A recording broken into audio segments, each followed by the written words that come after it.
¿Creen que al Ejecutivo y al Legislativo les gusta que les revisemos sus actos, que se los invalidemos por ser inconstitucionales? Pero el hecho de que no seamos populares no significa que no hagamos bien las cosas, y mucho menos que seamos corruptos. El principal error de la reforma que hoy se analiza es que está cimentada bajo premisas falsas, y por eso no estamos de acuerdo. Se dicen que nos tardamos en resolver los asuntos, cuando lo cierto es que el Poder Judicial de la Federación es muy rápido y eficaz. Dicen que no les van a violar ningún derecho a los trabajadores de afuera, pues sépanlo, el principal derecho laboral que ellos tienen es la carrera judicial.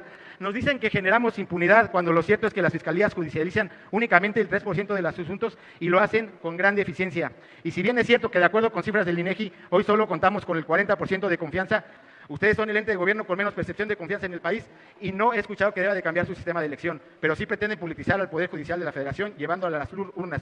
Los juzgados solo servimos a la Constitución y hoy se quiere que se sirva a los políticos y se dé la espalda al pueblo. Decir con toda la franqueza que hay un elemento fundamental que ese ya no tiene para dónde moverse. La reforma al Poder Judicial va. Y yo también digo con toda franqueza que la elección popular de jueces, ministros y magistrados va. Esa tampoco tiene discusión. Con la mitad de presupuesto que tienen los 32 congresos locales, resuelven mínimo 2 veces lo que resuelve la Suprema Corte. E insisto que el soberano es el pueblo y se le sigue regateando en algunas intervenciones el derecho a tener no solo la decisión de elegir al poder unipersonal en un régimen presidencialista al titular del Poder Ejecutivo Federal, elige al Poder Legislativo y ahora elegirá al Poder Judicial, a las personas juzgadoras. A mí me parece que seguir discutiendo este tema de si tiene o no, si es correcto, si va a funcionar o no, es ocioso, porque eso va a ser así. Quien quiera seguir pensando que el pueblo no va a elegir se equivoca. A partir del primer trimestre de 2025 el pueblo va a elegir al Poder Judicial.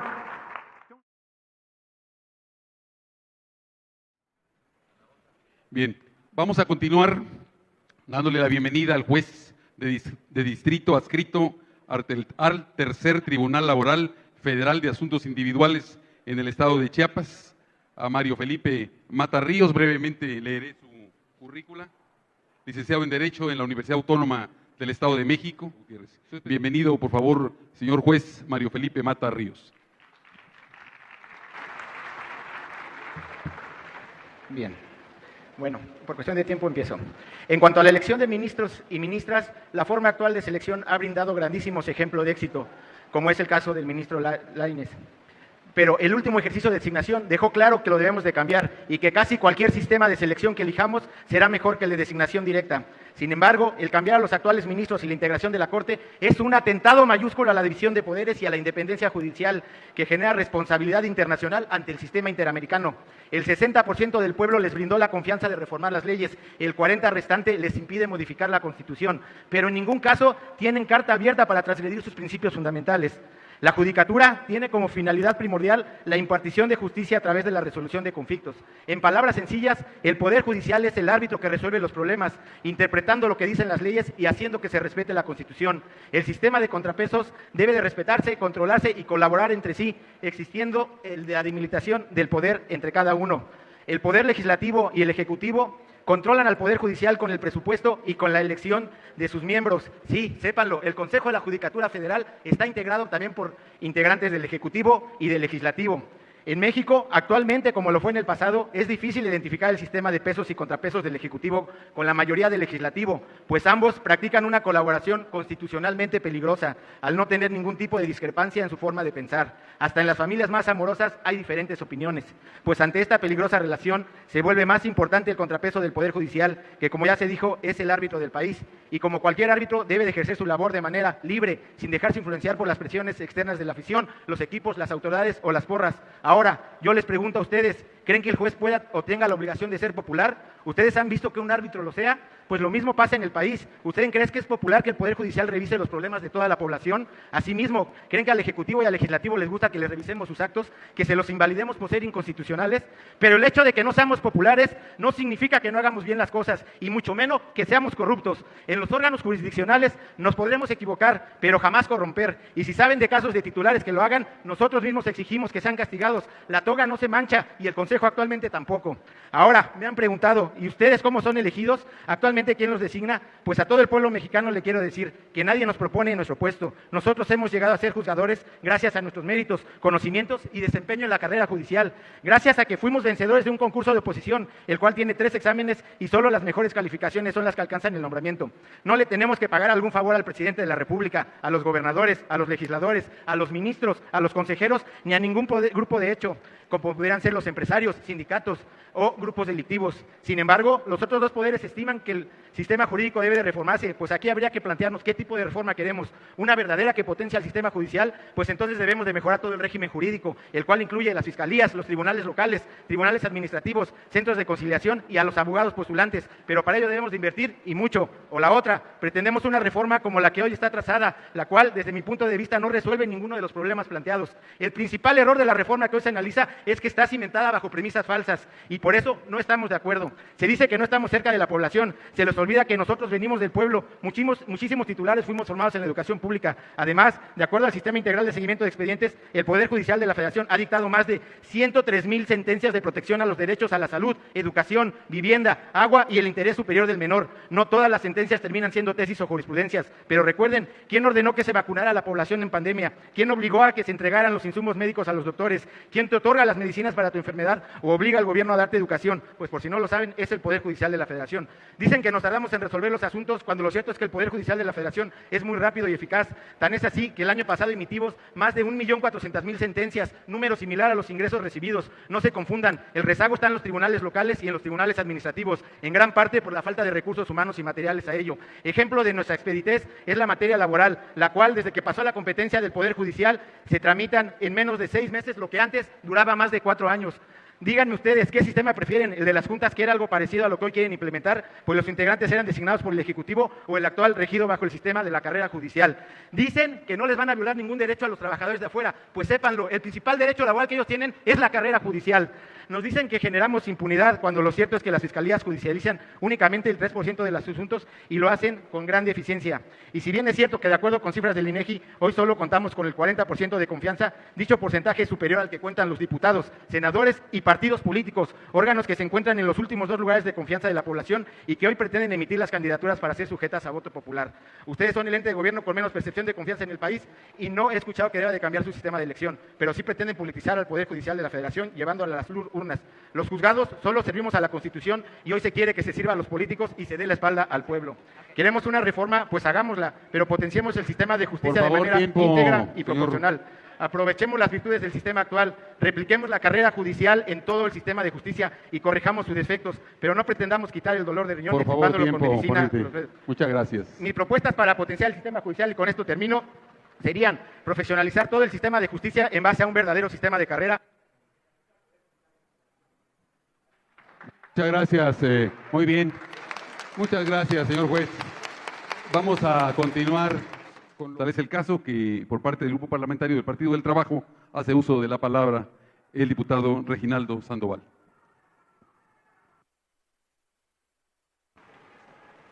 Muchas gracias, diputado. Bueno, decir con toda la franqueza que hay un elemento fundamental que ese ya no tiene para dónde moverse. La reforma al Poder Judicial va. Y yo también digo con toda franqueza que la elección popular de jueces, ministros y magistrados va. Esa tampoco tiene discusión. Aquí lo que estamos discutiendo es cómo mejoramos y hacemos mucho mejor la iniciativa, y de eso se trata acá, porque miren, yo soy como muy franco. Por ejemplo, en la decisión de la Suprema Corte en la reforma eléctrica, ¿cuánto le está costando su decisión al pueblo de México? Con el asunto solo del mercado paralelo, eso de los autogenerados. 370,000 millones de pesos ya no entran a la Comisión Federal de Electricidad por la culpa de la Suprema Corte. Pues es claro que está equivocada esa decisión y daña al pueblo mexicano, no me digan que no. Y bueno, traemos una discusión mucho más fuerte porque lo que estamos haciendo es un nuevo Estado, una nueva forma del Poder Judicial, del Poder Ejecutivo y del Poder Legislativo. Hemos avanzado en el Poder Legislativo, hemos avanzado en el Poder Ejecutivo, donde no se ha querido avanzar es en el Poder Judicial. Y el mandato popular dice que esta reforma la tenemos que hacer y no le tengamos miedo a que la gente se equivoca, que no tiene capacidad para decir a quién quiere de juez, a quién quiere de magistrado y a quién quiere de ministro. La soberanía está en el pueblo, está en la gente, y esa discusión la traemos desde hace mucho. Algunos decían con Cristo para acá, yo digo que desde antes, desde que nace el origen de la familia, la propiedad privada y el Estado, traemos esta discusión. Y yo estoy plenamente convencido de que se requiere una profunda reforma al Poder Judicial, y lo que debemos de estar discutiendo es cómo salvamos el concepto que les preocupa tanto de la carrera judicial, cómo salvamos el tema de la autoridad republicana. Miren un dato, lo he repetido, con la mitad de presupuesto que tienen los 32 congresos locales, resuelven mínimo 2 veces lo que resuelve la Suprema Corte. ¿Y qué pasa con eso? Y ahora les dimos más tarea al reformar, al aprobar el Código Único de lo Familiar y lo civil, en materia civil, en materia familiar. Les dimos mucho más trabajo, no les dimos tiempo y no les dimos presupuesto. Claro que hace falta una discusión integral y profunda, coincido con Jaime, desde el tema de los planes de estudio para ser abogado, que ahí se resisten mucho las universidades. El tema de las fiscalías, esas que duran 18 años y las secuestra la delincuencia. El tema de los ministerios públicos, el tema de los abogados que le deben de ayudar sin que les cobren, el tema de la Comisión Nacional de Derechos Humanos, la Defensoría del Pueblo. Pues hace falta mucha discusión. Yo aquí celebro que he escuchado aquí ya posicionamientos de mayor profundidad y mayor debate, y yo esperaría que así sigamos en los siguientes foros para llegar con una discusión muy enriquecida para el tema de dictamen, pero que la reforma va, no debe haber ninguna duda para esos que piensan que todavía pueden revertir, que no sea por elección popular. Eso el mandato popular lo dijo con toda claridad, porque hay también gente que se equivoca. Miren nada más en tema de territorio, se ganaron 258 distritos de 300, es el 86%, y la coalición, sigamos haciendo historia, solo tendrá el 74% en la Cámara, pero tenemos las 2/3 partes, y yo digo que en las 2 cámaras, para que no haya duda tampoco. Muchas gracias. Bien, muchas gracias, diputado. Al diputado Fernando Noroña, Fernández Noroña, sí, nos haga el gran favor de hacer uso de la palabra. Adelante, diputado. Muy buenas tardes. Más difícil todavía en 3 minutos. Así es que yo hago mía la intervención de Andrade, la intervención de Lainez, me gustó mucho el ministro, por supuesto, de mi hermanito Jaime Cárdenas, de Sonia Maya. Quien dice que estos foros no tienen sentido, hoy queda demostrado que está la discusión planteada. Es división de poderes, y división no es confrontación, efectivamente, como aquí se plantea, ni mucho menos contrapesos.